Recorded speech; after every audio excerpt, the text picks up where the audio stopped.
Petit Cortex, un podcast court, parfait pour une petite pause informative. Quand l'art fait de la science son terrain de jeu, et inversement. Peut-on raconter la science sans jargon ? Peut-on toucher l'imaginaire sans distordre les faits ? À l'intersection de l'art et de la science, certains projets expérimentent des ponts inattendus. Festivals, expositions, BD ou installations immersives, on vous sert une tasse de créativité bouillonnante.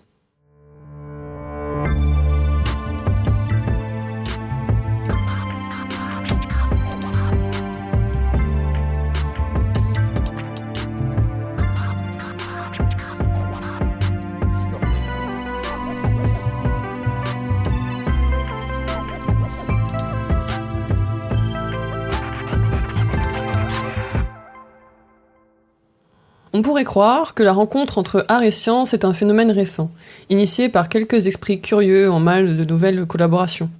Mais ce serait oublier que Léonard de Vinci disséquait des cadavres pour mieux dessiner le mouvement, que les spirales de la coquille d'une nautile fascinaient autant les mathématiciens que les graveurs ou que les encyclopédistes dessinaient le monde à coups de plumes et de cuivre gravé. La science observe, l'art interprète. Les deux questionnent, bousculent, racontent. Ils partagent un même moteur, la curiosité. Et quand les outils changent, microscope, algorithme ou pinceau numérique, les passerelles se réinventent. Parfois, les idées voyagent loin, même si elles n'aboutissent pas toujours. On avait imaginé un projet combinant des conférences sur l'intelligence artificielle avec une exposition de l'artiste Bebdeum, dont les œuvres explorent sans détour les fantasmes et les angoisses du transhumanisme. D'un côté, des experts pour décrypter les enjeux éthiques, technologiques et sociaux de l'IA. De l'autre, des œuvres troublantes qui donnent corps aux imaginaires du futur. Même inabouti, ce projet soulignait un point essentiel, mettre en dialogue les visions.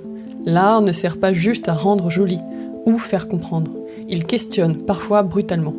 Il provoque. Et c'est aussi ça, la science, accepter l'inconfort du doute. Certains événements ont bien compris que la science se savoure aussi par les émotions.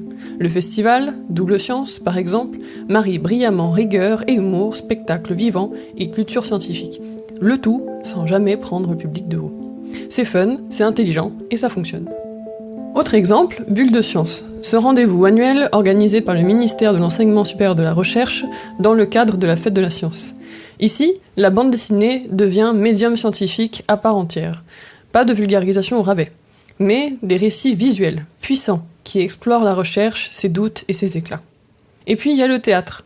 Dans une démarche originale de médiation scientifique, la chercheuse Yamina Tadjedine a accompagné, avec un groupe d'économistes, la création de la pièce La Dette, de l'auteur dramatique Franck Chevalet.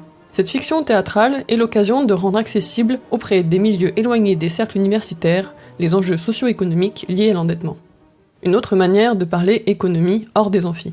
Associer l'art et science, ce n'est pas coller des dessins sur des posters de thèse. C'est créer des espaces communs où la complexité ne fait pas peur, où l'émotion n'est pas suspecte. C'est permettre à des publics très différents de se croiser, parfois même sans s'en rendre compte. Mais ce n'est pas une recette miracle. Les projets qui tombent dans la démonstration esthétique ou les gadgets interactifs mal ficelés peuvent vite sonner creux.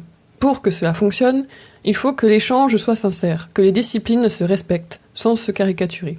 Et surtout, qu'on accepte de sortir un peu du cadre. Que vous soyez scientifique, un peu artiste ou artiste un peu curieux de science, ces passerelles sont faites pour vous. Assistez à une pièce, visitez une exposition, lisez une bande dessinée scientifique, proposez une collaboration. Et si le doute vous freine, rappelez-vous que c'est souvent là que commencent les plus belles aventures. Après tout, qu'on manie la pipette ou le pinceau, ce qu'on cherche à percer, c'est bien le mystère.